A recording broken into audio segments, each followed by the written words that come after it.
السلام علیکم۔ کیا تم جانتے ہو نامحرم سے بات کرتے وقت مزہ تو آتا ہے مگر سکون کیوں چلا جاتا ہے؟ چلو آج تمہیں ایک راز بتاتی ہوں۔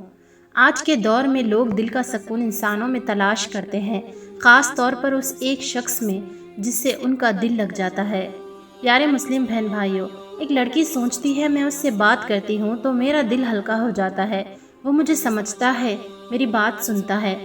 اور ایک لڑکا سوچتا ہے کہ میں اس سے بات کرتا ہوں تو میرا دل خوش ہو جاتا ہے، سٹریس دور ہو جاتا ہے۔ لیکن حقیقت یہ نہیں ہے میرے پیارے مسلم بہن بھائیوں، حقیقت یہ بالکل نہیں ہے۔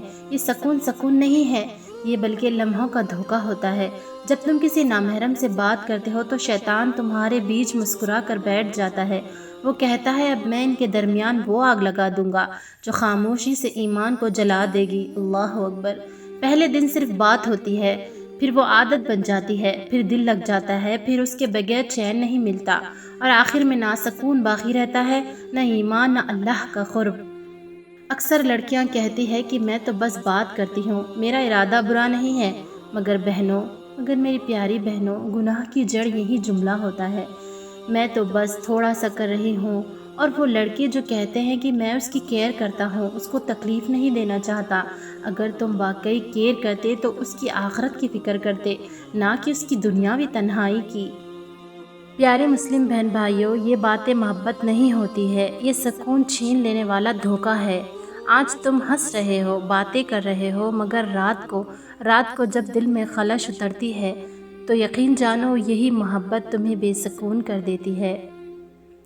پھر ذہن میں سوال اٹھتے ہیں، میری شادی ہوگی یا نہیں، گھر والے مانیں گے یا نہیں، میں کیا کروں گی، اگر سب کو پتہ چل گیا تو کیا ہی ہوگا۔ اور اسی سوچ، اسی ڈر، اسی گناہ کے احساس نے آج بے شمار لڑکیوں اور لڑکیوں کو ڈپریشن میں مبتلا کر دیا ہے۔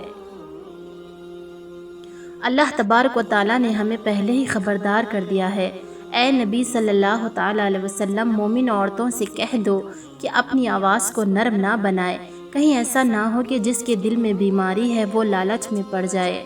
یہ آیت صرف عورتوں کے لیے نہیں ہے بلکہ مردوں کے لیے بھی سبق ہے، کیونکہ گناہ صرف نظر سے نہیں بلکہ آواز اور بات سے بھی شروع ہوتا ہے۔ سوچو پیارے مسلم بہن بھائیوں، ذرا سوچو، جس بات کو ہمارے اللہ نے روک دیا اس میں سکون کہاں سے آ سکتا ہے؟ جس راستے پر شیطان کھڑا ہو اس پر رحمت کیسے اتر سکتی ہے؟ آج ہر دوسرا لڑکا، ہر دوسری لڑکی بے سکون ہے۔ کیونکہ وہ اپنے فیصلے اللہ کے سپرد کرنے کے بجائے کسی نامحرم کے سپرد کر دیتے ہیں۔ اور جب وہ رشتہ ٹوٹ جاتا ہے تو صرف رشتہ نہیں ٹوٹتا، اندر کا سکون، ایمان، سب کچھ ٹوٹ جاتا ہے۔ یاد رکھو، سکون نامحرم سے بات کرنے میں نہیں، اللہ سے بات کرنے میں ہے۔ وہ دلوں کو جوڑتا ہے، زخموں کو بھر دیتا ہے اور روح کو قرار دیتا ہے۔ بے شک، سبحان اللہ۔ تو اگر آج تمہارا دل کسی نامحرم کے بغیر بے چین ہے تو سمجھ لو دل بیمار ہے، اور اس کی دوا صرف ایک ہی ہے، توبہ، حیا اور اللہ کا قرب۔ آج رات کو رو کر کہہ دو، یا اللہ میں تھک گئی ہوں، غلطیاں ہو گئی ہے، اب میں تیرے راستے پر چلنا چاہتی ہوں، مجھے وہ سکون عطا کر جو صرف اور صرف تیرے ذکر میں ہے۔ الا بذکر اللہ تطمئن القلوب۔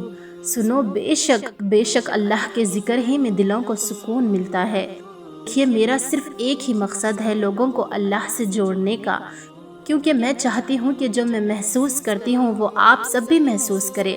یقین کریں، اللہ سے محبت کا سفر بہت خوبصورت ہے۔ جب کسی کو اللہ کی محبت مل جاتی ہے نا تو انہیں لوگوں کی محبت کی پرواہ نہیں رہتی۔ قسم کھا کر کہہ رہی ہوں، اللہ کے ساتھ زندگی زیادہ خوبصورت ہے۔